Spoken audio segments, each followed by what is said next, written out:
বর্তমানে মুখ্যমন্ত্রী ভয় পেয়েছেন, সেজন্য নিজেই নিজের বিরুদ্ধে পথে নেমে গেছেন।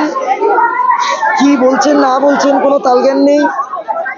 এবং দেখুন, এটা তো খুব পরিষ্কার কথা, একজন অত্যন্ত মিথ্যাবাদী, অসৎ এবং জালিয়াত মুখ্যমন্ত্রী বলে ভারতবর্ষ কেন পৃথিবী আগে দেখেনি। তো এখন ঘটনাটা যেটা হচ্ছে যে এই যে ঘটনাটা, যা স্বতঃস্ফূর্ত গণ আন্দোলনের চেহারা নিয়েছে, মানুষ বিবেকের তাড়নায় বেরিয়ে আসছে রাস্তায়। দেখেছেন 14ই আগস্ট রাত্রে মহিলারা, সাধারণ মানুষরা, ছাত্র যুবরা ওই রাত্রে রাস্তার দখল নিয়েছে। পুলিশ প্রশাসন, তৃণমূল কংগ্রেসের গুন্ডা বাহিনী তারা সমঝোতা করে গন্ডগোল করতে বাধ্য হয়েছে।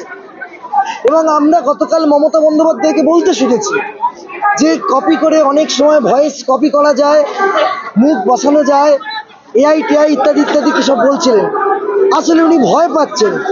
কোথায় কি বলে দিয়েছেন রেপটাকে ধামাচাপা দেওয়ার জন্য, সন্দীপ ঘোষের মতো একটা কুখ্যাত লোককে বাঁচানোর জন্য, যাকে সকালবেলায় মেডিকেলে আরজি কর থেকে পদত্যাগ করতে হয়, আবার তাকে স্বাস্থ্য ভবন বিকেলবেলায় হচ্ছে মেডিকেল কলেজে বসিয়ে দেয়।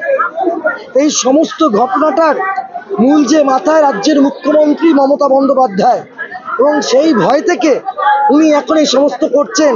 ওনার এখন টনক নড়েছে। যখন পার্ক স্ট্রিট হয়েছিল তখন টনক নড়েনি, যখন কামদুনির বিচার হচ্ছে আজকে নিভৃতে কাঁদছে তখন ওনার টনক নড়ছে না, হাঁসখালিতে যখন অত বড় ঘটনাটা ঘটলো তখন ওনার টনক নড়েনি। আদতে মমতা বন্দ্যোপাধ্যায় ভয় পাচ্ছে এবং সেই ভয় থেকে এই সমস্ত উনি করছেন। পুলিশের ভূমিকা নক্কারজনক। এই রাজ্যের পুলিশ মিছিল আটকাতে পারে, মিটিং আটকাতে পারে, ধর্ষণ আটকাতে পারে। এই রাজ্যের পুলিশ প্রতিবাদকে থামিয়ে দেওয়ার জন্য লাঠিচার্জ করতে পারে, কিন্তু ধর্ষণের মতো ভয়ঙ্কর ক্ষতিকে আটকানোর জন্য তারা সক্রিয় হতে পারে।